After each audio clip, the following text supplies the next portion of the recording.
சற்று முன் காங்கிரஸ் கட்சியில் இணைந்தார் ராஜ்நாத் சிங். ராகுல் காந்தியை சந்தித்ததால் திடீர் பரபரப்பு, கடும் அதிர்ச்சியில் மோடி. தேசிய ஆளுமையாக திகழ்ந்தவர் கருணாநிதி. நினைவு நாணயம் வெளியிட்டு ராஜ்நாத் சிங் பேச்சு.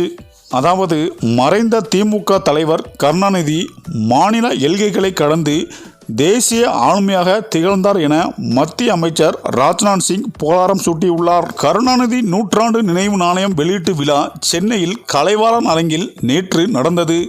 விழாவில் கருணாநிதி உருவம் பொறித்த 100 ரூபா நாணயத்தை இராணுவ அமைச்சர் ராஜ்நாத் சிங் வெளியிட முதல்வர் ஸ்டாலின் பெற்றுக்கொண்டார்.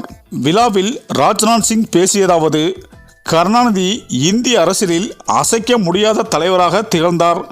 சமூக நீதிக்காக பாடுபட்டார். அவரது பணி தமிழகத்திற்கு மட்டுமின்றி நாட்டு மக்களுக்காக இருந்தது. கருணாநிதியின் அரசியல் பயணம் மற்றும் அர்ப்பணிப்பு மக்களுக்காக இருந்தது. அவரது அரசியல் போராட்டங்கள் தீவிரமான துணிச்சல் மிக்கவை. மாநில எல்கைகளை கடந்து தேசிய ஆளுமையாக திகழ்ந்தார். தமிழக முதல்வராக 5 முறை பதவி வகித்தார். ஆட்சியின் போது சாதாரண மக்களுக்காக பாடுபட்டார். நம் நாட்டில் 1973 வரை சுதந்திர தினம் மற்றும் குடியரசு தினத்தன்று கவர்னர் தேசிய கொடி ஏற்றினார். இதற்கு எதிராக கருணாநிதி குரல் எழுப்பினார். அதாவது, மாநில முதல்வர்கள் தேசிய கொடி ஏற்ற அனுமதிக்க வேண்டும் என்றார். அதனால் 1974 முதல் சுதந்திர தின விழாவில் மாநில முதல்வர்கள் கொடியேற்றும் நடைமுறை கொண்டு வரப்பட்டது.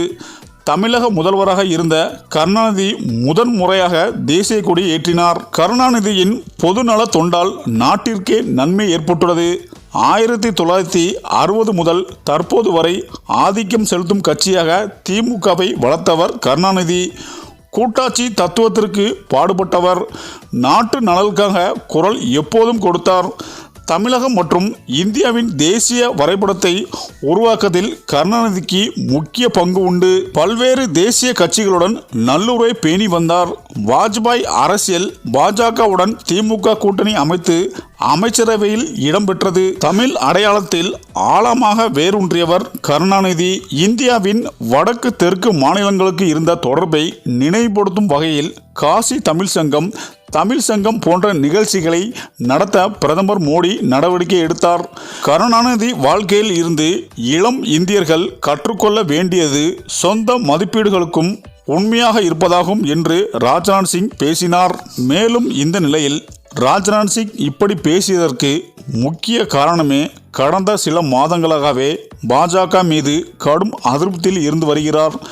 மூத்த தலைவர் என்கின்ற பெயரில் அவருக்கு முன்னுரிமை கொடுக்காமல் இருப்பதால் மோடி மீது அதிருப்தியில் இருந்ததாகவும், இதனால் பாஜகவில் இருந்து விலகி விரைவில் காங்கிரஸ் கட்சியில் இணைய முடிவெடுத்துள்ளதாகவும், அதற்கேற்றால் போல் ராகுல் காந்தியை விரைவில் சந்தித்து காங்கிரஸ் கட்சியில் இணைவார் என்றும் ஒரு தகவல் சொல்லப்பட்டு வருகிறது.